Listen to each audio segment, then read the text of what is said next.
अरविंद केजरीवाल ने नियमों को ताक पर रखकर अपने लिए आलीशान शीश महल बनवाया, लेकिन वे अपने सेवकों को नहीं भूले और नियमों को ठेंगा दिखाकर अपने निजी सचिव को विशाल बंगला आवंटित करवा दिया। लेकिन राजधानी में दिल्ली सेवा कानून लागू होने के बाद उसने अपना असर दिखाना शुरू कर दिया और केजरीवाल सरकार में की गई गड़बड़ियों का दुरुपयोग करना शुरू हो गया। इसकी शुरुआत भी ऊपर के लेवल से की गई। दिल्ली सरकार के विजिलेंस डिपार्टमेंट ने लोक निर्माण विभाग से मुख्यमंत्री अरविंद केजरीवाल के निजी सचिव विभव कुमार को किए गए टाइप 6 बंगले का आवंटन रद्द किए जाने का निर्देश दिया। सतर्कता विभाग के इस आदेश पर अभी आम आदमी पार्टी सरकार की ओर से कोई प्रतिक्रिया नहीं आई है। दिल्ली सरकार सतर्कता निदेशालय ने पीडब्ल्यूडी के प्रधान सचिव को लिखे अपने पत्र में कहा कि विभव कुमार को बंगले का आवंटन में मौजूदा नियमों की अनदेखी हुई है। वह वर्तमान में उत्तरी दिल्ली के सिविल लाइंस इलाके में टाइप 6 बंगले में रह रहे हैं। नियम के अनुसार टाइप 6 का बंगला नहीं मिलना चाहिए था। निदेशालय ने पीडब्ल्यूडी से कुमार के टाइप 6 बंगले का आवंटन रद्द करने तथा उन्हें इसके बजाय कोई टाइप 4 फ्लैट आवंटित किए जाने को कहा। दिल्ली सतर्कता विभाग के डिप्टी डायरेक्टर ने पत्र लिखकर बताया कि दिल्ली जल बोर्ड के आवास को उन्हें आवंटित नहीं किया जाना चाहिए। वह दिल्ली जल बोर्ड से जुड़े नहीं हैं। उन्हें आवंटित टाइप 6 बंगला अवैध है। दिल्ली के सीएम अरविंद केजरीवाल के सलाहकार विभव कुमार को अवैध रूप से बंगला आवंटित किया गया। इसे लेकर दिल्ली सरकार के सतर्कता विभाग ने लोक निर्माण विभाग के प्रधान सचिव को पत्र लिखा है। साथ ही कहा कि भविष्य में किसी भी आवास आवंटित करने से पहले उसका पद, ग्रेड और वर्ग देखा जाए। बता दें कि सीएम अरविंद केजरीवाल के निजी सचिव विभव को 33 शामनाथ मार्ग आवास आवंटित किया गया था। इस बंगले को आवंटित करते समय पूर्व लोक निर्माण विभाग मंत्री सत्येंद्र जैन सहित अन्य ने भी अपने आदेश में इस बात का जिक्र किया। सतर्कता विभाग ने लोक निर्माण विभाग को भविष्य में ऐसे किसी भी आवंटन से पूर्व पूरी तरह से जांच पड़ताल करने को कहा है ताकि इस तरह की अनियमितताओं से बचा जा सके। Bureau report, news of India. देश की सियासत में वक्त दुश्मनों के दोस्त बनने का है। एक तरफ ममता बनर्जी, लेफ्ट फ्रंट कांग्रेस और केजरीवाल इसी वजह से दोस्ती के तौर तरीके सीखने और खोजने में जुटे हैं, तो दूसरी तरफ कपिल सिब्बल और सुब्रमण्यम स्वामी के बीच दोस्ती इतनी पक्की हो गई है कि कल तक अदालत में एक दूसरे के खिलाफ जिरह करने वाले अब एक साथ आ गए हैं और कपिल सिब्बल सुब्रमण्यम स्वामी का मुकदमा लड़ने को तैयार हो गए। नेशनल हेराल्ड मामले में कपिल सिब्बल राहुल गांधी और सोनिया गांधी की पैरवी कर रहे हैं और दूसरी तरफ सुब्रमण्यम स्वामी हैं। ये मामला अभी कोर्ट में ही है। अजीब ये है कि एक तरफ कपिल सिब्बल स्वामी के लिए लड़ेंगे तो दूसरी तरफ उनके खिलाफ। शायद इसी को सियासत कहते हैं। असल में बीजेपी नेता स्वामी के खिलाफ उन्हीं की पार्टी के नेता तजिंदर पाल सिंह बग्गा ने मानहानि का मामला दर्ज कराया हुआ है। कपिल सिब्बल की तरफ से दिल्ली हाई कोर्ट को अर्जी दी गई है कि वे कोर्ट में सुब्रमण्यम स्वामी का पक्ष रखेंगे। सिब्बल ने कोर्ट से अभी कहा कि वह अभी आर्टिकल 370 के मामले में बहस कर रहे हैं। ऐसे में उन्हें हाई कोर्ट में पेश होने की मोहलत दी जाए। इसके बाद कोर्ट ने इस मामले में 4 अक्टूबर की अगली तारीख दी है। ट्विटर पर सुब्रमण्यम स्वामी ने आरोप लगाया था कि तजिंदर पाल बग्गा भाजपा में शामिल होने से पहले कई बार जेल जा चुके हैं। इसके बावजूद उन्हें भाजपा ने पद दिया। इस मामले में बग्गा ने कानूनी कार्रवाई की बात कही थी और स्वामी के खिलाफ आपराधिक मानहानि का केस दर्ज कराया था। ट्रायल कोर्ट ने स्वामी को समन जारी किया था। इसके बाद स्वामी ने इसे दिल्ली हाईकोर्ट में चुनौती दी थी। 4 अप्रैल 2023 को हाईकोर्ट ने समन पर रोक लगा दी। इस मामले में अब जस्टिस दिनेश कुमार शर्मा की कोर्ट में सुनवाई हो रही है। हालांकि इस मामले में अब 4 अक्टूबर 2023 को कपिल सिब्बल अपने मुवक्किल सुब्रमण्यम स्वामी का पक्ष रखेंगे। सुब्रमण्यम स्वामी की माइक्रो ब्लॉगिंग प्लेटफॉर्म पर 1 करोड़ से भी ज्यादा फॉलोअर्स हैं। ताजा अपडेट है कि सुनवाई के दौरान कोर्ट में स्वामी की ओर से एडवोकेट सत्य सबरवाल ने कोर्ट को बताया कि सीनियर एडवोकेट कपिल सिब्बल उनके लिए पेश होने वाले हैं। सबरवाल ने अनुच्छेद 370 मामले में सिब्बल की व्यस्तता का हवाला दिया और मामले को स्थगित करने की मांग की। अगस्त 2019 में जम्मू कश्मीर से समाप्त किए गए अनुच्छेद 370 को लेकर सुप्रीम कोर्ट की संवैधानिक बेंच लगातार सुनवाई कर रही है। खास बात यह कि स्वामी और सिब्बल दोनों ही कोर्ट में कई बार एक दूसरे के आमने सामने आ चुके हैं। इसका बड़ा उदाहरण नेशनल हेराल्ड का मामला था। राम जन्मभूमि मामले में सुन्नी वक्फ बोर्ड की तरफ से पेश होने के चलते स्वामी ने सिब्बल की आलोचना भी की थी। Bureau report, news of India. 26 विपक्षी दलों के साथ मिलकर कांग्रेस दिल्ली की सत्ता पर कब्जा करना चाहती है, लेकिन हकीकत यह है कि तमाम कोशिशों के बावजूद कांग्रेस लगातार कमजोर होती जा रही है। कांग्रेस के नेताओं का पार्टी से इस्तीफा देकर बीजेपी में शामिल होने का सिलसिला जारी है। जिस वक्त कई राज्यों में विधानसभा के चुनाव होने हैं, ऐसे वक्त में कांग्रेस के प्रदेश अध्यक्ष ने पार्टी पद से इस्तीफा देकर बीजेपी में शामिल होने का ऐलान कर दिया। जाहिर है कि इससे कांग्रेस की छवि और खराब होगी। मामला त्रिपुरा का है, जहां कांग्रेस अध्यक्ष ने पार्टी से इस्तीफा दे दिया है। कांग्रेस के कार्यकारी अध्यक्ष बिलाल मियां को उनके पद से इस्तीफा देने के तुरंत बाद पार्टी से निकाल दिया गया। अब उनके भाजपा में शामिल होने की तैयारी है। पार्टी के नेता ने कहा कि बिलाल मियां के इस्तीफा देने के बाद उन्हें पार्टी विरोधी गतिविधियों के लिए कांग्रेस से निष्कासित कर दिया गया। हाल ही में सिपाहीजला जिले के सोनामुरा में आवास पर त्रिपुरा के वरिष्ठ नेता रतनलाल नाथ और सुशांत चौधरी की बैठक के बाद निष्कासन का फैसला लिया गया। पार्टी के नेता ने कहा कि बिलाल मियां को पार्टी विरोधी गतिविधियों में शामिल होने के आरोप में 6 साल के लिए कांग्रेस से निष्कासित किया गया। बिलाल पूर्व राज्य मंत्री भी थे, उन्होंने पार्टी से इस्तीफा दे दिया। बिलाल मियां ने कांग्रेस अध्यक्ष मल्लिकार्जुन खड़गे को चिट्ठी लिखते हुए कहा कि भारतीय राष्ट्रीय कांग्रेस पिछले 44 सालों से मेरा घर रहा है और मैंने अपने कार्यकाल के दौरान विभिन्न पदों पर पार्टी की सेवा की है। वर्तमान में मैं टीपीसीसी का कार्यकारी अध्यक्ष हूं। तत्काल प्रभाव से मैं कांग्रेस पार्टी के प्राथमिक सदस्यता के साथ सभी पदों से इस्तीफा देता हूं। बिलाल मियां के पार्टी से इस्तीफा देने के बाद भाजपा ने दावा किया कि उपचुनाव से पहले मियां और अन्य सैकड़ों कांग्रेसी नेता मुख्यमंत्री और राज्य पार्टी अध्यक्ष की मौजूदगी में भाजपा में शामिल होना चाहते हैं। Bureau report, news of India. आधी एनसीपी अजीत पवार के साथ मिलकर सत्ता का मजा ले रही है और आधी पार्टी के साथ शरद पवार विपक्षी गठबंधन के साथ बीजेपी को सत्ता से हटाने की रणनीति बना रहे हैं। अजीत पवार कहते हैं कि एनसीपी में कोई टूट नहीं हुई। शरद पवार अजीत गुट के विधायकों और मंत्रियों के पक्ष में जाकर सभाएं कर रहे हैं। सुप्रिया सुले ने भी अजीत पवार गुट के खिलाफ तीखे बयान दिए थे, लेकिन अब अचानक उनके सुर बदल गए। सुप्रिया सुले ने अजीत पवार गुट को लेकर ऐसी बात कह दी है जिससे विपक्षी गठबंधन में फिर से खलबली मच गई है और फिर वही सवाल उठने लगे कि शरद पवार इस तरफ हैं या उस तरफ। यही सवाल उद्धव ठाकरे और कांग्रेस भी शरद पवार से कर चुके हैं। अब उनकी बेटी सुप्रिया सुले ने यहां तक कह डाला कि एनसीपी में कोई टूट नहीं हुई है, अजीत पवार ने बस अलग अलग कदम उठाया है। सुले ने कहा कि deputy CM Ajit Pawar NCP के वरिष्ठ नेता हैं। सुप्रिया सुले ने यह भी कहा कि शरद पवार राष्ट्रीय अध्यक्ष हैं और जयंत पाटिल एनसीपी महाराष्ट्र के अध्यक्ष हैं। महाराष्ट्र के पुणे में कार्यक्रम में शामिल होने पहुंची सुप्रिया सुले ने कहा कि एनसीपी में टूट नहीं हुई है, बस हमारी पार्टी के कुछ नेताओं ने अलग स्टैंड लिया है। हमने इस बारे में विधानसभा स्पीकर से भी शिकायत की है। 2 जुलाई को अपने चाचा शरद पवार से बगावत कर अजीत पवार एकनाथ शिंदे सरकार में शामिल हो गए थे। पवार ने डिप्टी सीएम पद की शपथ ली थी, जबकि उनके साथ 8 और विधायकों ने मंत्री पद की शपथ ली थी। इस मामले में दोनों गुटों ने चुनाव आयोग का भी रुख किया है। इस दौरान उन्होंने दावा किया था कि एनसीपी के 40 विधायकों का समर्थन उनके पास है। पार्टी को तोड़ने के बाद अजीत पवार अपने चाचा से 4 बार मुलाकात भी कर चुके हैं। एनसीपी के सहयोगियों का कहना है कि दोनों गुटों के बीच पूर्ण विराम नहीं हुआ है। लोकसभा सांसद सुप्रिया सुले ने जो कुछ हुआ उसके लिए भाजपा को दोषी ठहराया और कहा कि अजीत पवार के साथ उनकी लड़ाई वैचारिक है और एक परिवार के रूप में वे साथ बने रहेंगे। इंडियन एक्सप्रेस को दिए गए एक इंटरव्यू में इसके पहले सुप्रिया सुले ने कहा था कि वह मेरे लिए बहुत दुर्भाग्यपूर्ण और निराशाजनक है। ये विचारों और विचारधारा का टकराव है। सुप्रिया ने कहा कि मैंने अपना चुनाव भाजपा के खिलाफ लड़ा, इसलिए जब हमारी टीम का एक हिस्सा इस तरह का निर्णय लेता है और पार्टी प्रभावित होती है तो यह दुर्भाग्यपूर्ण है। यह एक भावनात्मक विभाजन है। आखिरकार राजनीति में नीतियों और विचारधाराओं के बारे में ही है।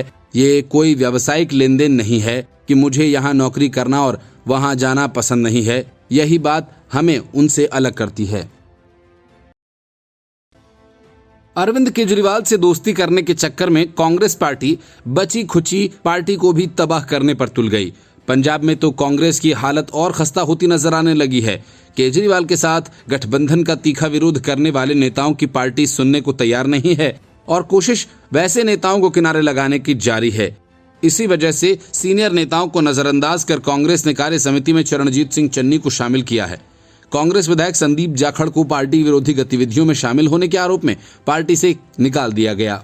आरोप यह है कि वे सुनील जाखड़ के भतीजे हैं और वे बीजेपी के प्रदेश अध्यक्ष हैं। संदीप जाखड़ और सुनील जाखड़ एक ही घर में रहते हैं और उस पर बीजेपी का झंडा लहरा रहा था और इसी बिना पर कांग्रेस ने संदीप जाखड़ को पार्टी से बाहर कर दिया। लेकिन अब ऐसा ही मामला नेता विपक्ष प्रताप सिंह बाजवा के साथ सामने आया है। उनके घर पर भी बीजेपी का झंडा लहरा रहा है। सवाल ये कि केजरीवाल के साथ गठबंधन का मुखर विरोध कर रहे प्रताप सिंह बाजवा को कांग्रेस बाहर का रास्ता दिखाएगी। संदीप जाखड़ ने दावा किया कि उनके निलंबन के पीछे कोई गुप्त मकसद है।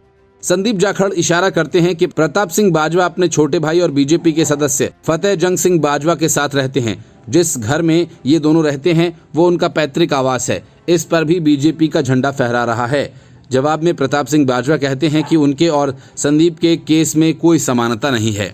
वो कहते हैं कि दोनों मामलों में बहुत अंतर है। फतेह जंग सिंह ने कांग्रेस छोड़कर बीजेपी ज्वाइन की थी और बाटला से चुनाव लड़ा था, जहां उसे शिकस्त मिली।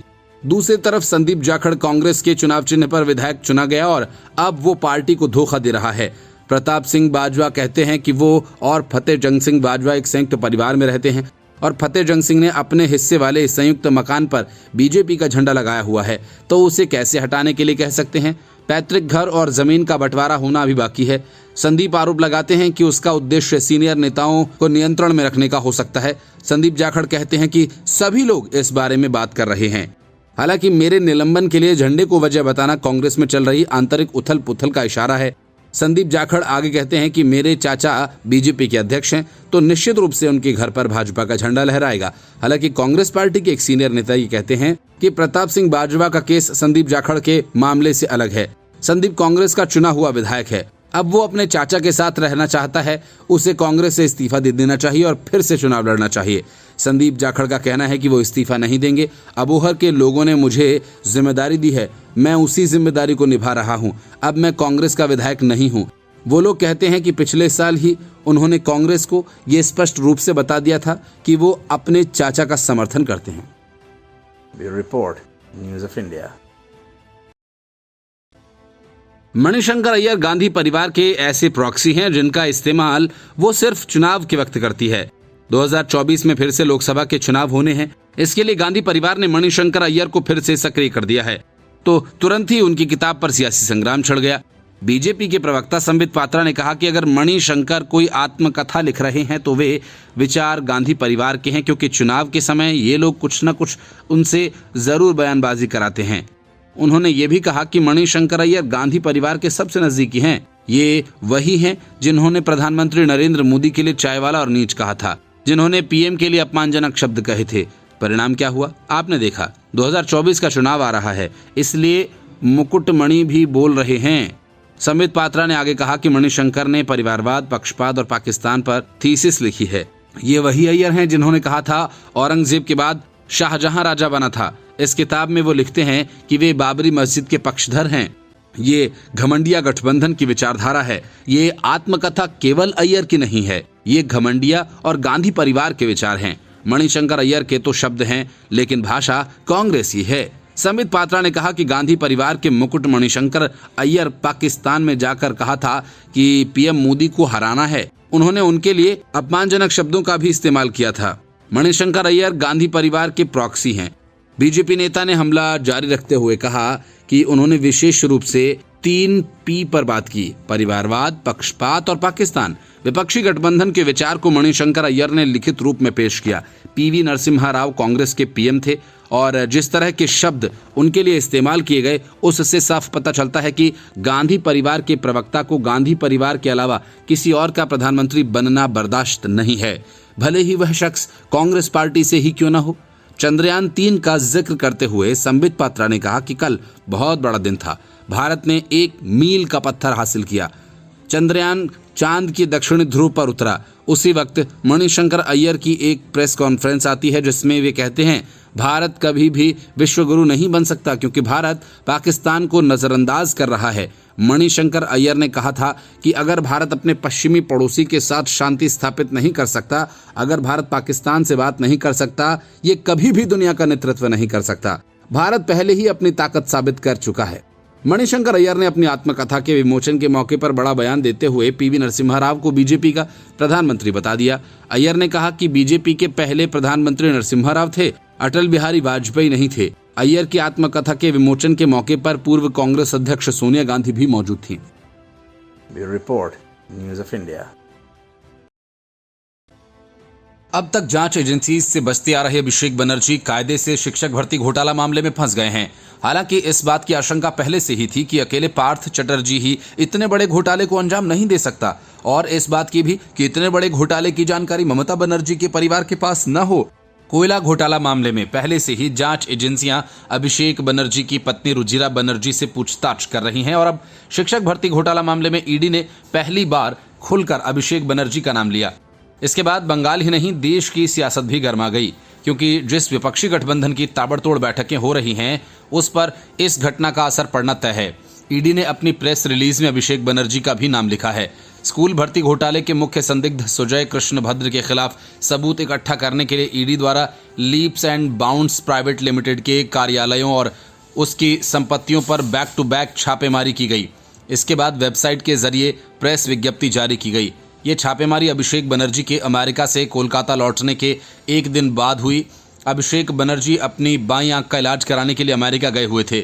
प्रेस विज्ञप्ति के मुताबिक आरोपी सुजय कृष्ण भद्र messrs leaps and bounds private limited के सीईओ थे। इस कंपनी जिसका इस्तेमाल करोड़ों रुपए के संदिग्ध लेन देन के लिए किया जाता था, वो अप्रैल 2012 से मार्च 2016 तक इस कंपनी में निदेशक भी रहे। टीएमसी सांसद Abhishek Banerjee messrs leaps and bounds private limited के मुख्य कार्यकारी अधिकारी थे। वे अप्रैल 2012 से जनवरी 2014 तक कंपनी में निदेशक भी थे। ईडी ने पश्चिम बंगाल के शिक्षक भर्ती घोटाला मामले में आरोपी सुजय कृष्ण भद्र से जुड़े कोलकाता में 3 परिसरों में 21 और 22 अगस्त को तलाशी अभियान चलाया। इस दौरान विभिन्न आपत्तिजनक दस्तावेज और डिजिटल साक्ष्य बरामद किए गए। ईडी की इस प्रेस विज्ञप्ति के बाद पश्चिम बंगाल की राजनीति में घमासान मच गया। भारतीय जनता पार्टी के नेता और पश्चिम बंगाल विधानसभा के नेता प्रतिपक्ष शुभेंदु अधिकारी ने आरोप लगाया कि अभिषेक बनर्जी ने करोड़ों रुपए की हेराफेरी की है। ममता बनर्जी का नाम लिए बिना भाजपा नेता ने उन्हें भतीजा कहा है। उन्होंने कहा कि पूरे घोटाले के पीछे वे ही हैं। उसने करोड़ों रुपए की हेराफेरी की है। जांच एजेंसी से बच नहीं सकता। सब कुछ जल्द ही सामने आ जाएगा। टीएमसी के राज्यसभा सदस्य शांतनु सेन ने ईडी और सीबीआई पर शुभेंदु अधिकारी को बचाने का आरोप लगाते हुए उनके आरोपों का जवाब दिया। सेन ने कहा कि ईडी को शुभेंदु अधिकारी से तुरंत पूछताछ करनी चाहिए। 2014 में शारदा चिटफंड घोटाला मामले में सीबीआई की एफआईआर में उन्हें एक संदिग्ध के रूप में शामिल किया गया था। सुप्रीम कोर्ट के आदेश के बाद 2014 में सीबीआई ने शारदा जांच शुरू की थी। शुभेंदु अधिकारी उस वक्त टीएमसी में थे। ईडी ने कहा कि नौकरी घोटाला मामले में अब तक जब्त और कुर्की की गई नकदी और संपत्ति का मूल्य 126 करोड़ 70 लाख। इस साल 30 मई को गिरफ्तार किए गए भद्रा अभी न्यायिक हिरासत में हैं। उनके खिलाफ ईडी ने 28 जुलाई को कोलकाता की एक अदालत में आरोप पत्र दायर किया था। उन्होंने कहा था कि अभिषेक बनर्जी मेरे बॉस हैं। मैं उनकी कंपनी लीप्स एंड बाउंड्स के लिए काम करता हूं। अभिषेक बनर्जी को कोई छू नहीं सकता, इसलिए एजेंसीज अन्य लोगों को निशाना बना रही हैं। इससे कोई मदद नहीं मिलेगी। Bureau report, news of India.